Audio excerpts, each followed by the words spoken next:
بسم اللہ الرحمن الرحیم، الحمدللہ والصلاۃ والسلام علی رسول اللہ۔ جی دیکھیں، پیچھے ہم نے وراثت میں دیکھا کہ جن وارثوں کے حصے فکس ہیں، جیسے 1/2 ان میں کون کون سے وارث شریک ہوتے ہیں۔ 5 قسم کے ہم نے دیکھے۔ آج ہم 1/4 ربع میں دیکھیں گے کون کون وارث شریک ہوتے ہیں۔ ربع ہوتا ہے جیسے 1/4 ہوتا ہے، جیسے 4 لاکھ ہے تو اس میں 1 لاکھ، 4 لاکھ میں 1 لاکھ، 4 حصوں میں سے 1 حصہ۔ اب اس میں کون کون کس کس کو مل سکتا ہے، کیا کنڈیشن ہے؟ شوہر کو ملتا ہے جب مرنے والے کے فروغ ورث موجود ہوں، یعنی کہ مرنے والی عورت کی اولاد موجود ہو تو پھر شوہر کو 1/4 ملتا ہے، یعنی کہ بیٹا بیٹی پوتا پوتی یہ موجود ہوں تو شوہر کو 1/4 ملے گا۔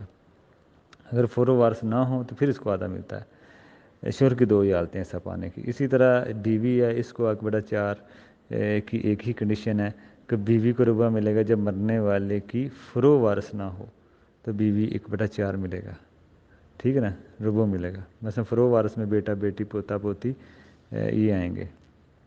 یہ ربع ہوتا ہے نصف کا سمجھے آدھا۔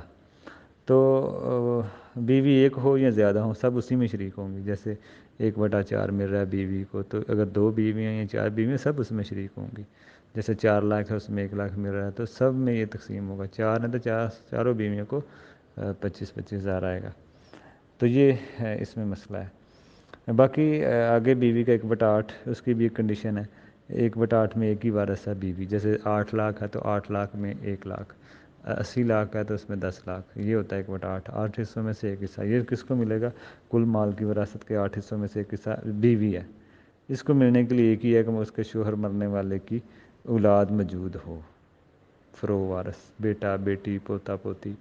یہ بیوی کی 2 ہی حالتیں ہوتی ہیں، 1/4 پانے کی، 1/8 پانے کی۔ 1/4 کی وہی ہے اگر شوہر کی اولاد نہ ہو تو 1/4 پائے گی، اگر شوہر کی اولاد موجود ہے تو پھر یہ 1/8 پائے گی۔ 8 لاکھ 10 سے وراثت ہے تو 1 لاکھ۔ اب اسی میں اس کی ایک بیوی ہے تو وہ اکیلی لے لے گی 8واں حصہ کل مال کا۔ اگر ایک سے زیادہ ہو تو سب اسی میں شریک ہوں گے، یہ نہیں کہ سب کو الگ الگ ملے گا۔ تو یہ اسے ہم نے پڑھ لی ہیں 3، سمجھ لیں 1/2 میں کون کون شریک ہے، 1/4 میں کون کون شریک ہے، 1/8 میں کون کون شریک ہے۔ تھوڑی سی ان کی مثال دیکھ لیں، جیسے 1/4 1/8 میں مثال دیکھیں۔ جیسے ایک شخص کا انتقال ہے، اس کی بیوی ہے، بیٹی ہے، پوتی ہے، باپ ہے، تو بیوی کو تو 1/8 مل جائے گا کیونکہ بیٹی بھی ہے، بیٹی اکیلی ہے اس کو آدھا مل جائے گا۔ اسی طرح ایک شخص فوت ہوتا ہے، اس کی 2 بیوی ہیں تو ان دونوں کو 1/4 ملے گا، ساتھ اس کی حقیقی بہن بھی ہے سگی، تو وہ آپ نے پڑھ لیا ہے کہ وہ 1/2 لے گی جب اکیلی ہے۔ اور اسی طرح ایک عورت فوت ہوتی ہے، اس کا شوہر ہے، اس کی پوتی ہے، تو شوہر تو لے لے گا 1/4 کیونکہ اولاد موجود ہے، پوتی اکیلی آدھا لے لے گی۔ اسی طرح ایک شخص فوت ہوتا ہے تو اس کا 2 بیوی ہیں، ایک بیٹی ہے، 2 بیٹیاں ہیں، بہنیں بھی ہیں، تو بیوی 1/8 لے لے گی۔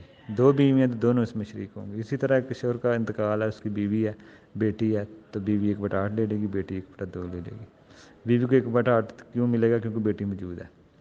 اسی طرح ایک مثال میں دیکھیں، شوہر ہے، اس کی بیوی ہے، سگی بہن ہے، ستیلی بہن ہے، تو بیوی کو 1/4 مل جائے گا کیونکہ شوہر کی اولاد نہیں ہے، اور سگی بہن اکیلی ہے تو اس وجہ سے 1/2 لے لے گی۔ تو یہ ہم نے 3 قسم کے وارث ہم نے پڑھ لیے ہیں، جن کو یہ 1/2 1/4 اور 1/8 ملتا ہے۔ آگے جو وارث ہیں وہ اصحاب الثلثین، یعنی کہ وہ وارث جن کو 2/3 میں جو شریک ہوتے ہیں۔ ان میں بھی دیکھیں کون کون سے وارث ہیں، وہ ہم انشاءاللہ پہلے نمبر پہ دیکھتے ہیں بیٹیاں۔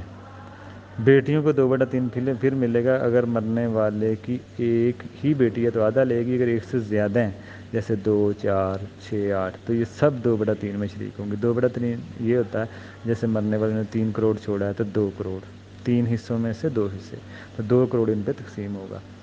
تو بیٹیوں کے لیے یہ شرط ہے، یہ ان کے ساتھ ان کا بھائی نہ ہو، یہ ایک سے زیادہ ہوں تو یہ پھر ان کو ملے گا۔ جیسے عورت کا انتقال ہے، شوہر ہے، 1/4 لے گا، بیٹی بیٹا ہے تو یہ اسبہ بن جائیں گے آپس میں۔ لیکن اگر بیٹیاں 2 سے زیادہ ہیں، ایک عورت انتقال ہوتا ہے، اس کا شوہر ہے اور بیٹیاں 2 سے زیادہ ہیں، 3 ہیں، تو شوہر کو 1/4 ملے گا، بیٹیوں کو 2/3 مل جائے گا۔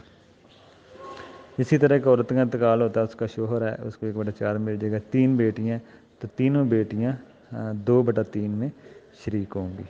اسی طرح ایک عورت شوہر کا انتقال ہے، اس کی بیوی ہے تو بیوی 1/8 لے لے گی، کیونکہ اگر ساتھ 5 بیٹیاں ہوں، بیوی یا 5 بیٹیاں ہیں تو 5 بیٹیاں 2/3 میں شریک ہو جائیں گی اور بیوی کو 1/8 ملے گا۔ اگر شوہر انتقال ہوتا ہے، اس کی بیوی اور 5 بیٹیاں، بیوی 1/8، 2/3 5 بیٹیوں پہ جائے گا۔ اگر ایک عورت کا انتقال ہوتا ہے، اس کا شوہر اور بیٹی ہے تو بیٹی آدھا لے لے گی، شوہر 1/4 لے لے گا۔ تو یہ وارث ہیں جن کو 2/3 ملتا ہے بیٹیوں میں۔ آگے جو ہے وہ سمجھ لے پوتیاں ہیں، آگے پوتیاں ہیں جن کو 2/3 ملتا ہے، ان کی بھی کوئی کنڈیشن ہے۔ دیکھیں پوتیوں کی کنڈیشن دیکھیں، ان کو پھر ملے گا 2/3، یا بیٹی بیٹے نہ ہوں مرنے والے کے، ٹھیک ہے نا، بیٹی بیٹے موجود نہ ہو، اور یہ پہلی کنڈیشن ہے۔ مرنے والے کا پوتا موجود نہ ہو، یہ بھی ایک کنڈیشن ہے کہ مرنے والے کا پوتا موجود نہ ہو۔ یہ 2 سے زیادہ ہوں، اکیلی نہ ہو، 2 سے زیادہ پوتیاں ہوں تو پھر ان کو ملے گا 2/3۔ وہی جیسے پہلی میں نے بیان کیا ہے کہ 3 حصوں میں سے 2 حصے، تو پھر ان کو ملے گا۔ اگر ان کے ساتھ پوتا آ جائے تو پھر اسبہ بن جائے گا۔ اسی طرح بیٹیاں 2 سے زیادہ ہوں تو آدھا 2/3 لیتی ہیں، ان کے ساتھ بھی اگر بیٹا ہو تو وہ اسبہ بن جائے گا۔ اسبہ کہتے ہیں بیٹیاں سنگل اور بیٹا ڈبل۔ پوتی پوتے میں بھی ایسے ہی ہے، پوتا اگر پوتی کے ساتھ آ جائے، ان کو وراثت مل رہی ہو تو پوتے کو ڈبل، جیسے پوتے کو 1,00,000 پوتی کو 50,000، تو اس طرح ان میں پھر تقسیم ہوتا ہے۔ اگر آپ کوئی مثال دیکھیں، جیسے شوہر ہے، اس کی بیٹی بیٹے نہیں ہیں، اس کی پوتی ہیں، اگر اس کی 2 بیٹیاں ہیں تو وہ تو 2/3 لیں گی۔ اگر اس کی 2 پوتیاں ہیں، بیٹی بیٹا نہیں ہے، 2 پوتیاں، وہ 2/3 میں شریک ہو جائیں گی، ٹھیک ہے نا۔ اگر ایک شخص فوت ہوتا ہے، اس کی بیوی ہے اور اس کی پوتی پوتا ہے تو یہ اسبہ بن جائیں گے۔ اکیلی پوتی ہے تو وہ آدھا لے لے گی، بشرطے کے اوپر بیٹی بیٹے نہ ہوں۔ تو یہ اس میں مسئلہ ہے پوتیوں میں۔ بیٹیوں میں بھی ہم نے دیکھ لیا، پوتیوں میں بھی ہم نے دیکھ لیا۔ السلام۔